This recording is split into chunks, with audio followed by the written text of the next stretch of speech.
intelectualmente neutra, sino que verdaderamente ha significado mucho para mí. Yo voy a entrar directamente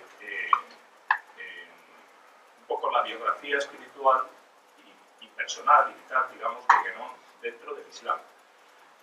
Algunos datos bueno, son de orden puramente biográfico y otros pues intentaré abundar un poco en lo que ya ha dicho Juan José sobre cuáles fueron las razones que habrían impulsado a Guénon a adherirse al Islam y concretamente a la Bioserie en su caso personal. Todos sabéis que René Guénon fue al Cairo, a Egipto, que es donde residió por el resto de los últimos años de su vida. A partir de marzo de 1930 viajó allí. Era un viaje que en principio no pretendía ser definitivo, sino que era como la realidad, según su biógrafo Paul Sacornac, de buscar hacer copiar y traducir textos de esoterismo islámico para una editorial nueva que había creado, que se llamaba Vega, y concretamente una colección que se llamaba El Anillo de Oro. Aunque esto realmente no se llegó a realizar. Partió de Francia con una millonaria de origen canadiense, Madame Dina, que era la mecenas de ese proyecto, que incluía, ese proyecto, aparte de los tratados de esoterismo islámico, incluía también publicar todos los libros del propio Guénon y otros estudios de tendencia tradicional, pero vamos, sobre todo más bien orientado a los textos sufíes. El traslado entonces, como he dicho, tenía un objetivo concreto y carácter temporal, pero la mecenas regresó a Europa, Guénon se quedó en el Cairo para finalizar su objetivo y fue posponiendo el regreso. También es cierto que bueno, pues, ya había muerto su mujer, no tenía tampoco familia directa y estaba bastante desengañado y yo creo bastante harto de algunas de las cuestiones, de los ambientes que había frecuentado, que ya se habían agotado para él. Con lo cual, pues bueno, finalmente se quedó definitivamente hasta su muerte en enero de 1951. Esto no era la primera vez que Guénon visitaba un país musulmán, porque fue nombrado profesor de filosofía y destinado en Setif, en Argelia, en el curso 1917 a 1918, donde probablemente profundizó sus estudios de árabe. Guénon se instaló en el Cairo, pasó por diferentes alojamientos, se integró por completo, pero además desde el primer momento, en el medio árabe musulmán, vamos hasta el punto de adoptó la vestimenta tradicional, el uso de la lengua árabe, incluso, bueno, hasta, por ejemplo, la datación islámica de los artículos que enviaba a Francia a publicar, los publicaba ya como año de la égida, hasta eso, ¿no? Porque él siguió colaborando con la revista francesa de Isis, que con estudios tradicionales. Allí contrajo matrimonio en Egipto con la hija primogénita de un sheikh, Muhammad Ibrahim, en 1934. La pareja inicialmente se instaló con su suegro, luego pasó por diferentes alojamientos y acabó en una casa de las afueras, donde vivía ya retirado el resto de su vida. Y ya prácticamente no salió de ahí, vamos, no salió de Egipto, ni salió, yo creo que, vamos, debía de ser de su casa a la mezquita una zahuilla y poco más. El matrimonio tuvo 2 hijas y 2 hijos. Y Guénon, cuando murió, fue enterrado en el mausoleo familiar de su suegro, en el cementerio de Daras, que es un lugar que se ha convertido en un sitio de peregrinación prácticamente. Estuvo Juan José varias veces y lo que recuerdan allí es que era raro el día que no iba alguien, especialmente occidental, a visitar la tumba de René. La relación de Guénon con algunos turuk, una de Tarika, una cofradía sufí, le dio acceso a algunos textos inéditos. Esto lo dice claramente en su artículo La filología en el esoterismo islámico. Él dice que tiene fuentes directas, ¿no?, para escribir estas cosas. Y también sabemos que dedicó su libro El simbolismo de la cruz a la memoria venerada del Sheikh Abderrahman el Ishelket, a quien atribuyó además la propiedad del libro. Y una frase: si los cristianos tienen el signo de la cruz, los musulmanes tienen su doctrina. Este maestro era la máxima autoridad en ese momento del Madhab Maliki. Los Madhab son las diferentes escuelas jurídicas, 4 reconocidas y ortodoxas dentro del mundo suní. Al mismo tiempo, este sheikh dirigía una rama de la Tarika Shadili, que fue fundada a comienzos del siglo XVII por un marroquí. Él también era de origen marroquí. El fundador fue Muhammad al-Arabi, en Egipto. Y el Sheikh Remis sucedió en este caso a su padre. Su padre murió en prisión porque se opuso a la ocupación inglesa y él mismo fue encarcelado. El Sheikh primero estuvo en prisión, después estuvo en el exilio. Cuando estuvo en Damasco conocía al famoso Mir Abdelkader, el famoso santo sufí y héroe nacional argelino al mismo tiempo, creador de Argelia. Y bueno, fueron amigos, fueron condiscípulos, compartieron interés, por ejemplo, por el tema de la doctrina de Ibn Arabi, que les interesaba mucho, y cuando murió el emir Abdulkader, el Sheikh Elish hizo la oración fúnebre en Damasco.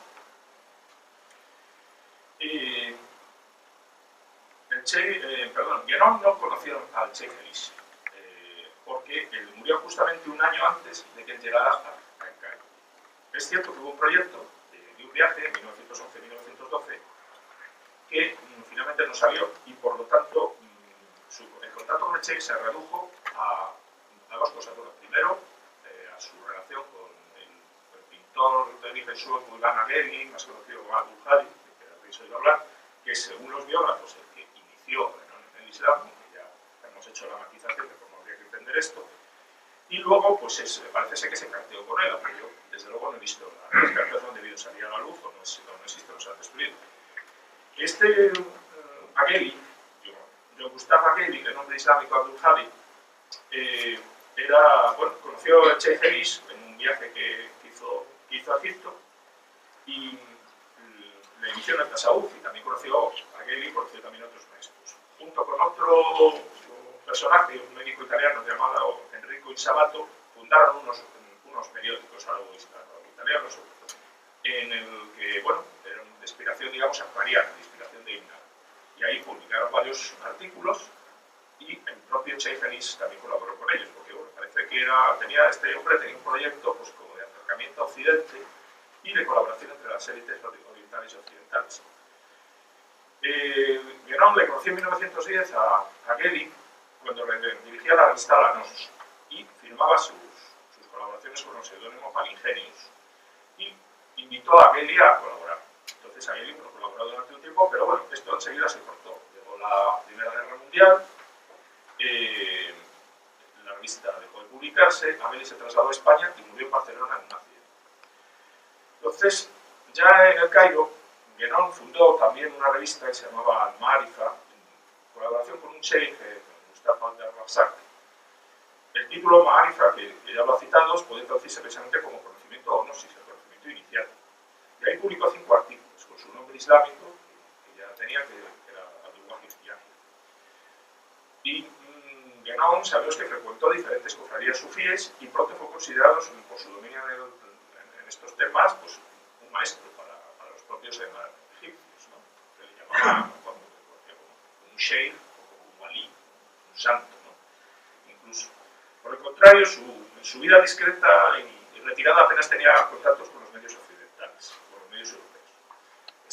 En la correspondencia se ve que está muy bien informado de la marcha de los asuntos religiosos de Egipto y incluso de todo del mundo islámico y de otros países. Y la vida de Guénon, pues, como decía su biógrafo Paul Chacronac cuando tituló su libro La vida simple de René Guénon, y es que es cierto, ¿no? O sea, él pasaba sus días pues, contestando correspondencias, escribiendo sus artículos, asistiendo a ciertas reuniones con algunas taricas o practicando el zikr, el recuerdo de Dios, y otros medios, digamos, propios del sufismo. Allí, precisamente en una mezquita, en la mezquita de Sidna Hussein, conoció a un sheikh que parece ser que tuvo también relación con él, que era de origen igualmente shatili, aunque de otra rama diferente, la de Sheikh Elish, que se llamaba Salama Hassan al-Rabi. Y con él, bueno, parece que tuvo una estrecha relación. Hay un personaje que fue muy importante en Egipto, que es Abdul Halim Mahmoud, que fue el rector de la Universidad de Al-Azhar, que es la más importante del mundo islámico probablemente, que apreciaba mucho a Guénon, incluso tiene un libro sobre Guénon, que es el musulmán shatili de Guénon, que dice que no se vinculó también con este chico. Pero bueno, se vinculó también con el tema de Ibn Arabi, se vinculó con muchos sheikh y tal, pero no, en su caso no deja de ser excepcional. Y habría que ver qué tipo de vinculación, etc. El caso, pero bueno, lo que sí parece es que mantuvo una relación con él, hasta ahí podemos ir. Los principales textos sobre la iniciación y sobre el maestro espiritual, Guénon los escribió en Egipto, precisamente en esta época, aunque algunos ya se ve que son reformulaciones de artículos que había publicado anteriormente y en los cuales pues, se nota una continuidad absoluta en cuanto a su pensamiento.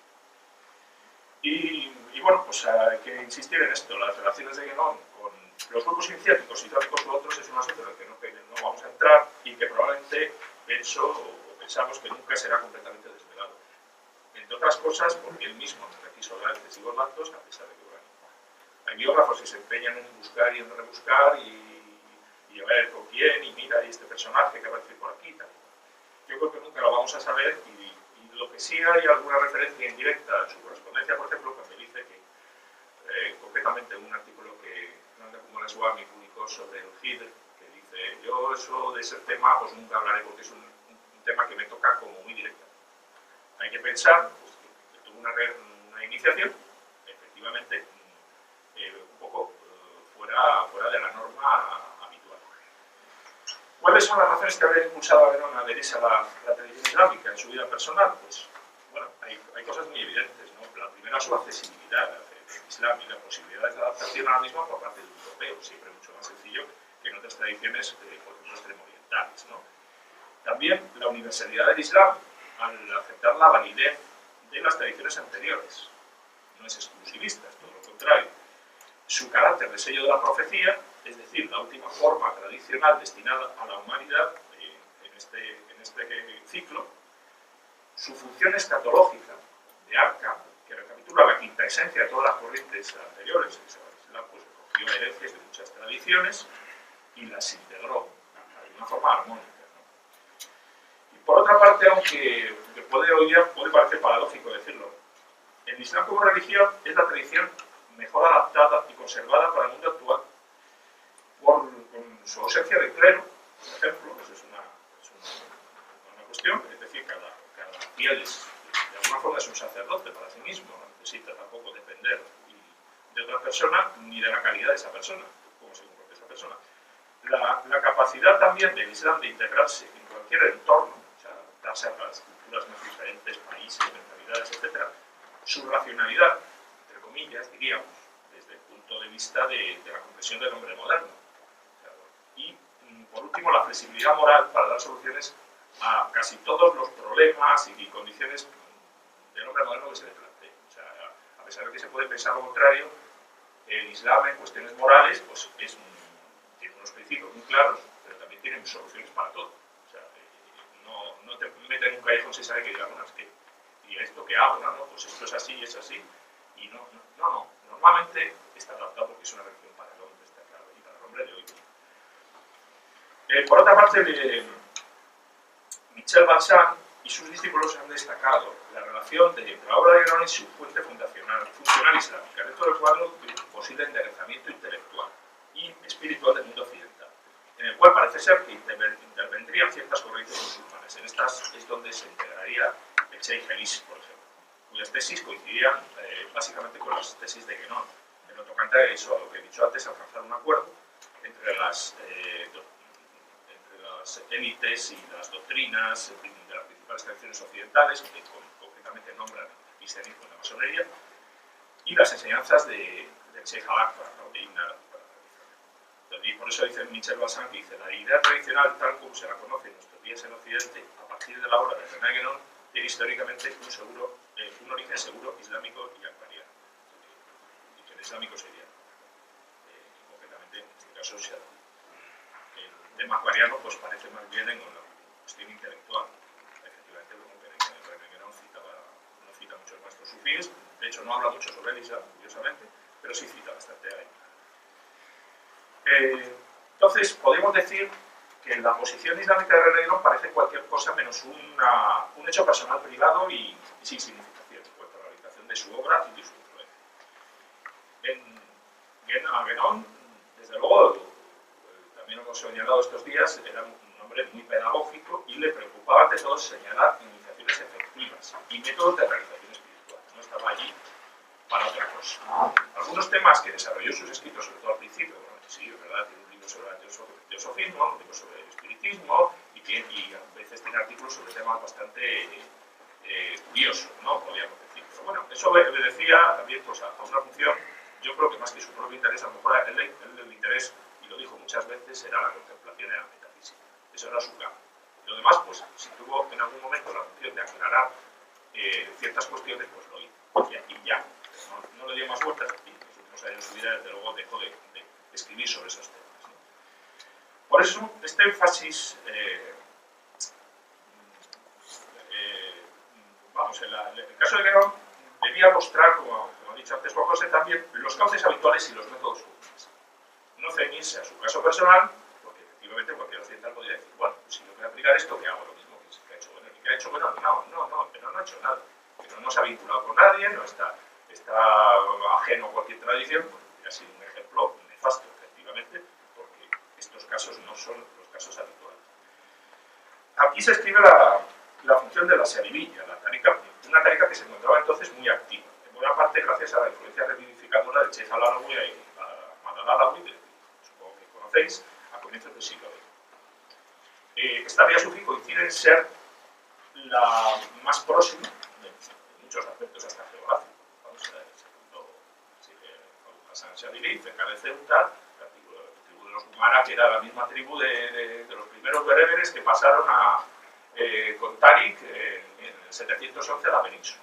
O sea, hasta eso, ¿no? O sea, parece como si fuera el puente natural de los dos lados del estrecho y la unión entre Europa y África, ¿no?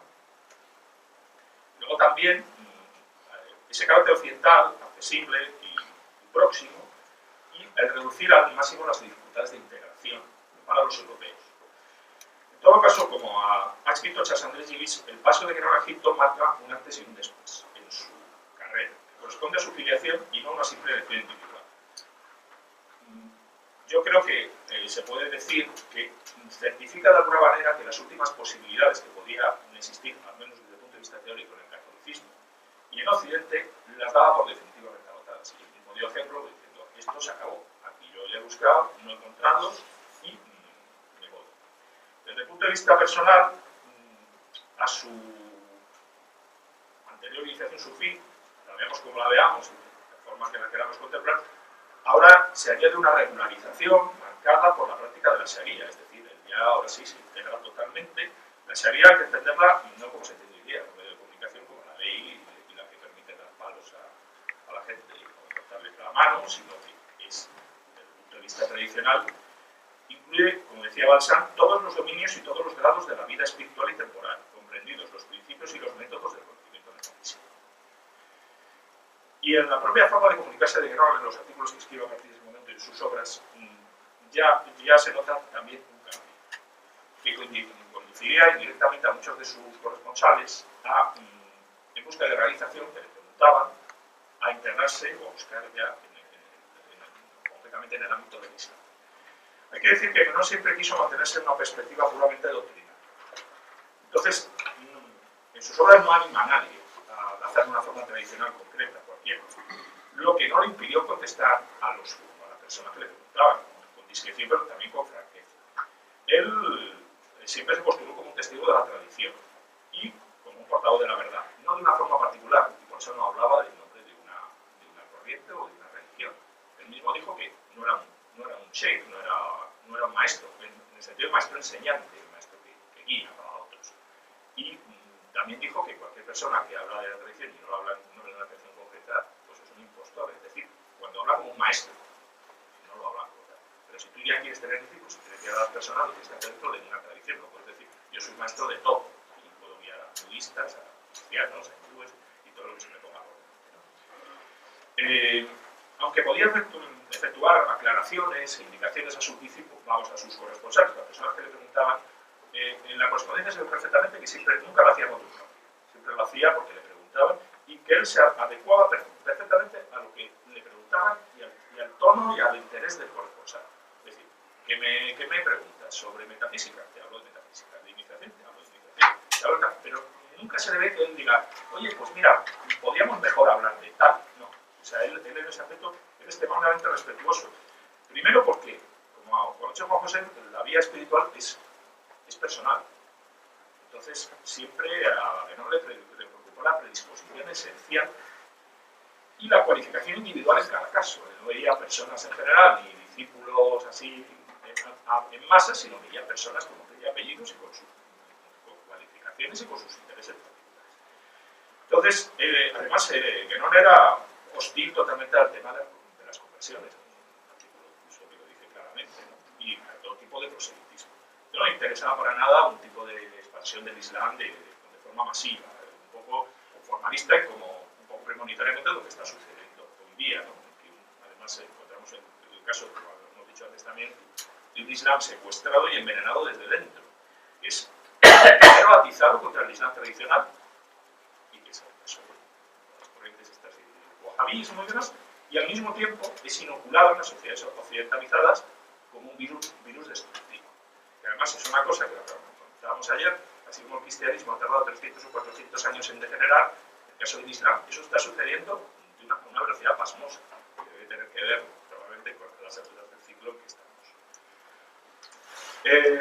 Al resumir el pensamiento de Guénon, Chacornac destaca dos puntos: la restauración del espíritu tradicional integral en Occidente y el acceso a un conocimiento efectivo, que podría designarse como realización espiritual, que es el conocimiento útil, que hemos hablado, que es algo que no es simplemente teórico o especulativo, sino que comporta primero la recepción de una iniciación y luego la puesta en práctica de métodos apropiados para actualizar esa virtualidad, es decir, hablaba antes Pedro, de ayer, de iniciación virtual, iniciación efectiva. ¿Qué sucede? Pues hay muchos guénonianos, por ponerles un nombre, que no les gusta o no nos gusta, así, que se dedican a analizar escrupulosamente los escritos de Guénon. Van buscando claves secretas, se fijan mucho en las notas de páginas, son muy importantes, en alusiones que dice eso, que decía también Agustín, de, bueno, podríamos hablar mucho, pero todo ese tipo de cosas, intentando encontrar ciertas claves, o ciertos secretos, etc.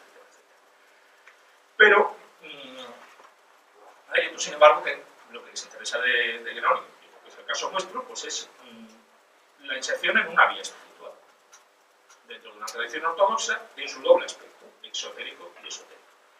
Los testimonios, desde luego, los testimonios de los que le conocieron cómo fue realmente René, o sea, cuál fue su actitud a esto. En su etapa egipcia, concretamente, coinciden en señalar una serie de características que todo el mundo, vamos, nadie desentonó en esto, todo el mundo lo veía. Una persona muy simple, humilde, vivía pobremente. Dice que gastaba el 70% de sus ingresos, lo gastaba en escribir cartas, en correos. Y era un hombre, bueno, pues hoy día, podríamos decirlo en una terminología cristiana, pero claro, está tan desvalorizado que no significa nada, que sería, podríamos hablar de su santidad.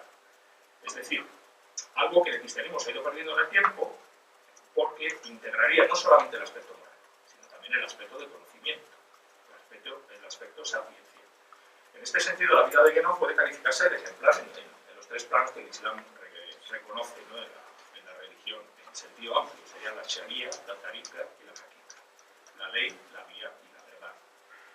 Y si el fin último supremo del hombre es alcanzar el conocimiento espiritual y este se obtiene mediante la realización, lo que está claro es que esto no puede ser, eso lo decía en un folleto de Abdul-Wahid Palavicini, no puede ser una suma o resultado de la adición doctrina más iniciativa, sino que se requiere otras cosas, se requiere aceptar una disciplina y recorrer un proceso de purificación que comprende todos los aspectos y todas las cualidades humanas, es decir, integralmente, como ha dicho antes Juan José, y de forma jerarquizada. ¿Cómo se realiza esto? Pues es en condiciones normales, por adhiriéndose a una tradición en su integralidad, que para los occidentales, salvo en casos excepcionales, si no puede haberlos, coincide con la práctica de una religión. Y la cual es un molde que ordena sus vidas, es decir, no solamente su intelecto o ciertas cualidades, sino todos sus aspectos, desde que se levantan hasta que se acuestan. Todo, por eso en el Islam además en eso, porque continúa Sharia, en el cristianismo no la hay, el cristianismo se ha ido más bien improvisando, pero en el Islam está muy claro. Nada es profano, porque el punto de vista no es profano en nada, porque todo está sacralizado. También depende, significa, la renuncia a la independencia ilusoria del Estado profano y el reconocimiento de la dependencia absoluta del principio. ¿Qué es lo que significa el término religión? Sabéis que viene de religare, en su sentido, puede ser en su sentido habitual o haciendo una transposición al sentido metafísico, es decir, un vínculo con el principio supremo. Hay que soslayar aquí, bueno, el riesgo sería pues eso. Existen algunas personas, sobre todo occidentales, de una voluntad de realización basada solamente en el mero seguimiento de un medio, en la práctica de una serie de técnicas. practicar. Pues voy a practicar yoga, voy a practicar zen, voy a practicar tal, pero no, eso no me condiciona desde el punto de vista religioso. Ahora es otra cosa, o no me interesa la religión directamente. Tampoco conduciría a nada seguir una modalidad iniciática desvinculada de la forma tradicional a la que pertenece, porque es un todo. O sea, y además es que esa forma tradicional no es una cosa que solamente es para los poco dotados, sino que realmente posee unos medios de gracia que no son nada despreciables. Y al mismo tiempo mantiene la coherencia tanto en el propio hombre, en el propio interior del hombre, entre todos sus aspectos, ¿no? Como hemos dicho antes. El tasawuf, en definitiva, consiste en purificar el alma y clarificar la visión interior. O sea, se ha dicho que es el cultivo de las nobles cualidades del hombre, esto es coránico también, unido a la contemplación de las verdades divinas. Hay voy a citar el caso del imam al-Ghazali, el famoso Al-Ghazali de los occidentales, que cuenta su experiencia espiritual, una pequeña biografía, y dice que comenzó leyendo las obras clásicas de los maestros del sufismo. Y pudo aprender, dice, todo lo que se puede aprender en un libro, todas las ciencias y todos los conocimientos. Dice que luego se dio cuenta de que lo que es propio de la vida esotérica no puede alcanzarse mediante el aprendizaje, sino por el gusto, el tawak. Su término también en sufí, que es, al final es el conocimiento directo, es el conocimiento del corazón. Es que ¿qué cosa más directa hay que el gusto? O sea, nadie te puedes engañar incluso con la vista, donde lo dice, pero con el gusto, si te tomas una cosa, sabes a qué sabe.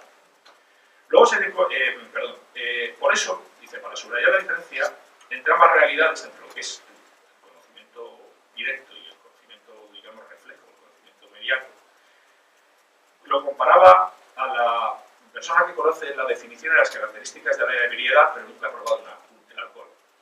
Se lo pueden explicar, pero a lo mejor hay otro que no sabe mucho, pero se ha bebido una botella y sabe perfectamente lo que es estar borracho. Pues eso es un ejemplo así como muy pedestre, pero yo creo que puede ser. Yo tenía más cosas que podría decir sobre la Tarika Shadili, pero si alguien tiene alguna duda sobre la Tarika Shadili, sobre liberaciones en Occidente, voy a simplemente dar una serie de pinceladas. Sabéis que de aquí surgió la Tarika de Trikov Shuon, pues, se vinculó de alguna manera con el Sheikh al-Alawi, luego con su sucesor, el Siriada. Y eso ha dado lugar, bueno, pues a gran parte de los autores tradicionales que han escrito, ¿no? Burkhardt, Martin Lins, Michon, todos estos autores, bueno, proceden de esa línea. Y también Michel Balsan y sus discípulos, pero ya sabéis que hubo una división por el tema, bueno, varios asuntos, ¿no? Entre otros de carácter de la iniciación y del cristianismo, y mucho por ego personal, en ese caso sí, de Trikov Shuon, que el proyecto este de la Tarika en Occidente pues se disolvió. Bueno, no es que no existan, ahora hay grupos, pero bueno, ya se han dividido y luego después de la muerte de Trikov Shuon todavía con más razón. Lo que hay que decir es que la Alawiyya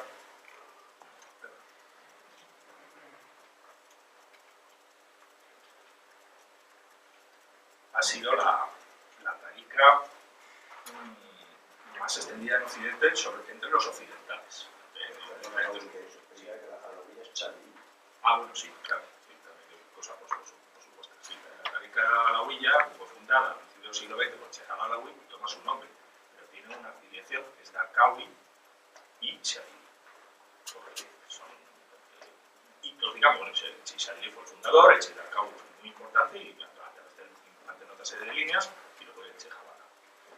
Y es una Tarika de origen argelino. Luego, pues eso es la que, digamos, que más ha extendido por Occidente. En todo caso, se puede afirmar que el impacto de la corriente tradicionalista shadili en general ha sido y sigue siendo capital en buena parte de las conversiones occidentales al Islam. Incluso para gentes que siendo de origen musulmán pues han perdido de alguna forma sus raíces y quieren recuperarlas, pues lo han hecho a través de la Tarika shadili. En algunas de estas ramas occidentales, aparte de las de Shuon, de Balsan y otras que existen más minoritarias, han bebido directamente de las fuentes a través de representantes auténticos.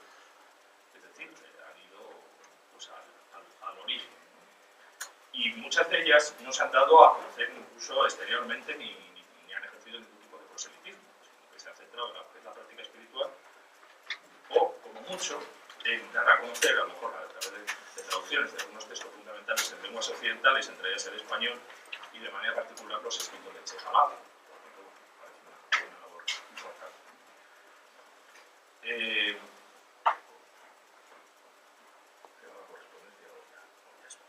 No. Está bien, vale.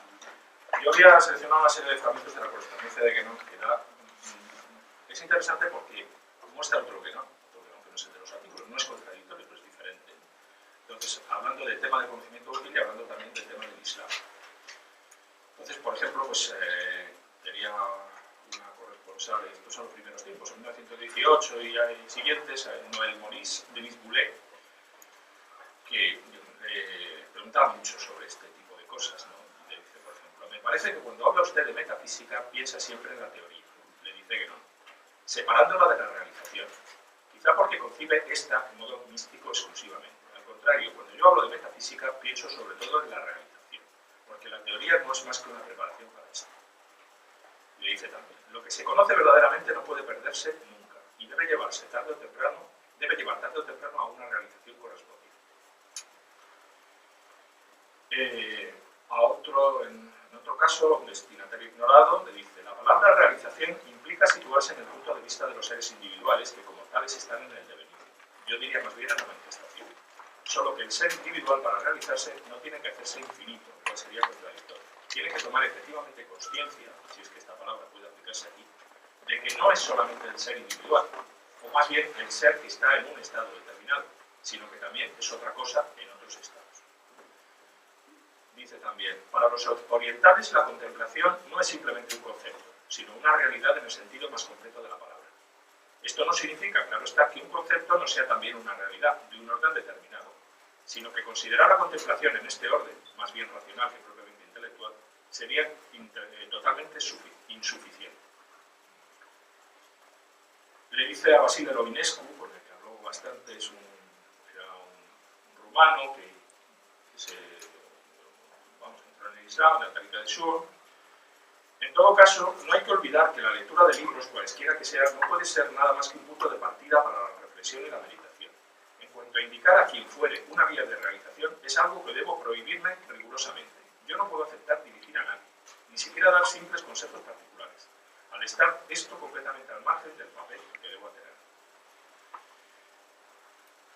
Y abunda, dice, no entra en mi función indicar medios prácticos de realización, sería además completamente inútil, no solamente a causa de la incomprensión occidental, sino porque sin transmisión iniciática regular, estos medios son inoperantes. Lo que puede ser aprendido en los libros no sirve absolutamente para nada. Aunque luego esto lo matiza. Cuando habla de conocimiento teórico dice, en cuanto a que el conocimiento teórico parece a veces muy próximo al conocimiento real, también es exacto. Es cierto que la separación no es tan radical. De hecho, como parece cuando se habla, y que el paso de uno a otro puede hacerse de manera insensible. Porque él decía también, porque el conocimiento teórico se puede hacer de diferentes maneras. No es lo mismo leer un libro de una forma informativa que tomarlo como un soporte de meditación. Y el libro, además, pues puede ser vehículo de ciertas influencias espirituales, ¿no?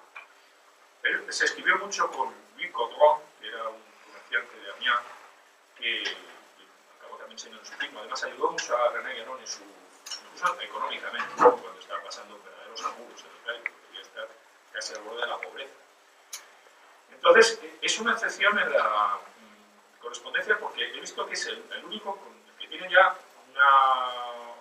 una serie de consideraciones de orden más personal, incluso hasta práctico, ¿no? Dentro de la vida del sufismo, pero yo creo que era porque ya habían llegado a un cierto grado de intimidad y además es que no se ve en ningún otro caso, ¿no? Entonces, bueno, pues a Caudron le da toda una serie de instrucciones que se las pide y debía ser, pues, o justo cuando estaba a punto de entrar en el Islam o justo cuando ya había entrado en el Islam, tampoco de entrar en el Islam. Entonces, se ve la apertura de que no, el talante, digamos, abierto y facilitador de las cosas. Dice, por lo referente a la dificultad incomprensible de observar íntegramente todos los ritos y las condiciones de la vida europea, esté persuadido de que nunca se puede pedir lo imposible. Eso puede, sin duda, hacer más o menos lenta la obtención de los resultados, pero en suma, eso es todo lo conveniente a tener. Dice también, por ejemplo, la meditación es más importante que las lecturas, las cuales no pueden, por lo demás, sino dar un punto de partida, siendo mejor no multiplicarlas para evitar toda dispersión. Los Los ritos tienen una eficacia por sí mismos, pero es evidente que la atención y la concentración la refuerzan notablemente. Me permito recomendar particularmente no desatender la recitación del WIT, del rosario, que es lo que fortifica especialmente el vínculo con la caridad. En fin, pienso que cada uno debe tratar de utilizar sus tendencias naturales mejor que combatirlas, pero naturalmente hay otras modalidades, tantas modalidades diferentes como individualidades. Y luego sigue dando consejos, le habla de muchas cosas, le habla de, pues eso, del dhikr, de cómo llevar su vida dentro del Islam, etcétera, etcétera. No voy a leerlas todas.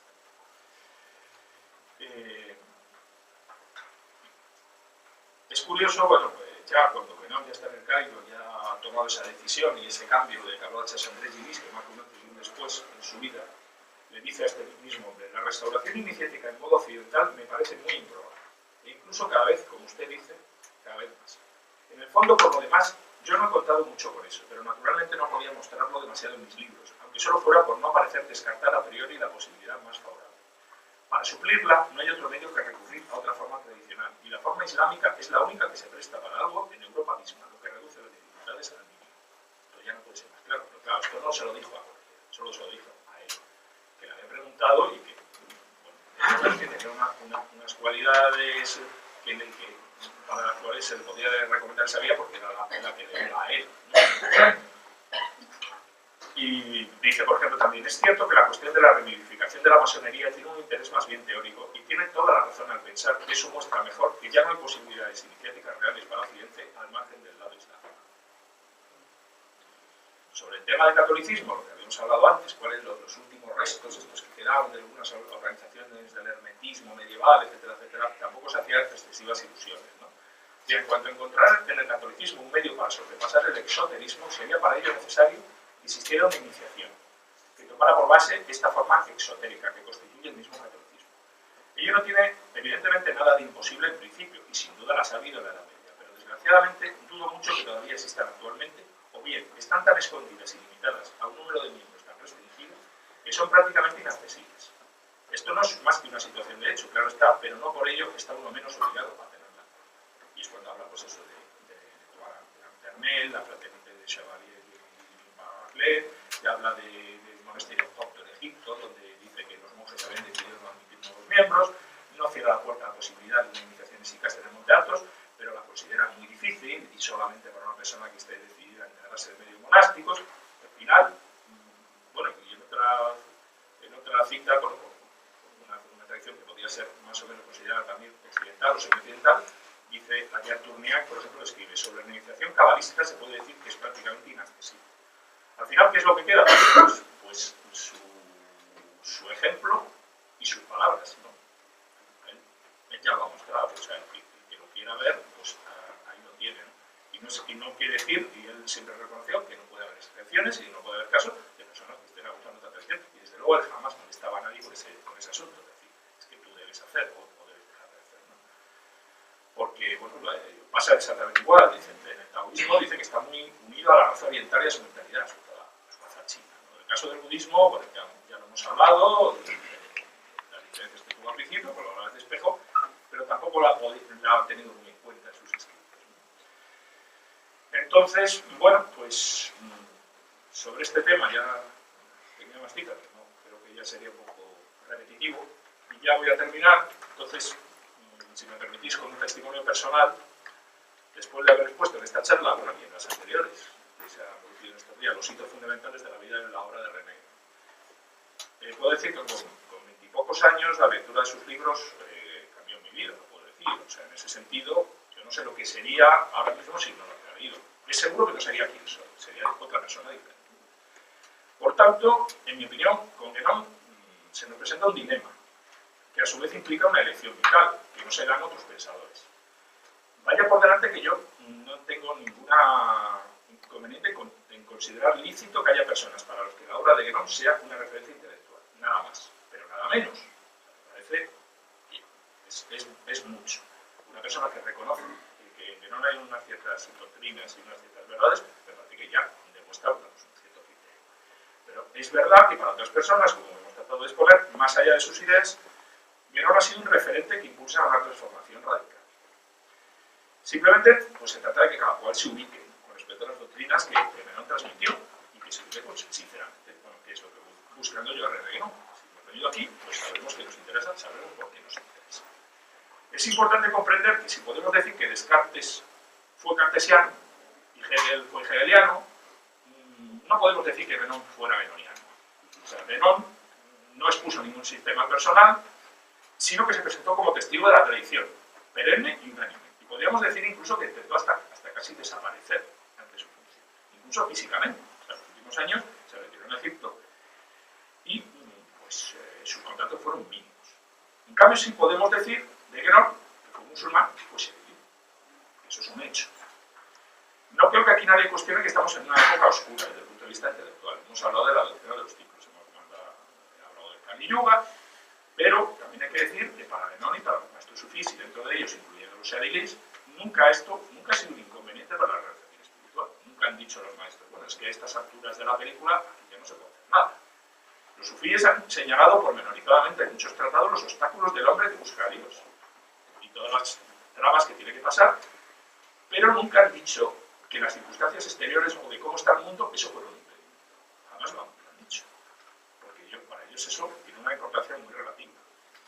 Si, como decíamos en el primer día, somos obreros de la 11ª hora, o aquellos que según el hadith profético, a los que les es suficiente cumplir una 10ª parte de la ley para salvarse, es porque hay un equilibrio sutil de contrapesos y de conversaciones en la manifestación. O sea, no puede ser ni todo bueno ni todo malo.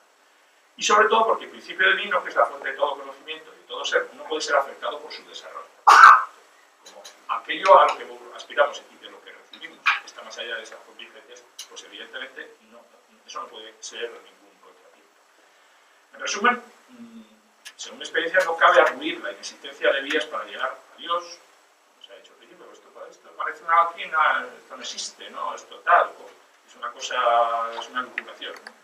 Evidentemente no es así, aunque también es verdad que es necesario el discernimiento para orientarse en su búsqueda, para lo cual, bueno, pues contamos con una serie de criterios que nos proporcionan, que son valiosísimos, que nos expuso magistralmente y con mucha claridad, sobre todo en una época en que, por otro lado, como dice el Evangelio, todo lo oculto ha salido a la luz. O sea, que tenemos más posibilidades de información, y grupos, y libros, y textos de sufíes que, vamos, antiguamente no lo leía nadie, porque ¿quién podía acceder a ello? Hoy lo tenemos todo.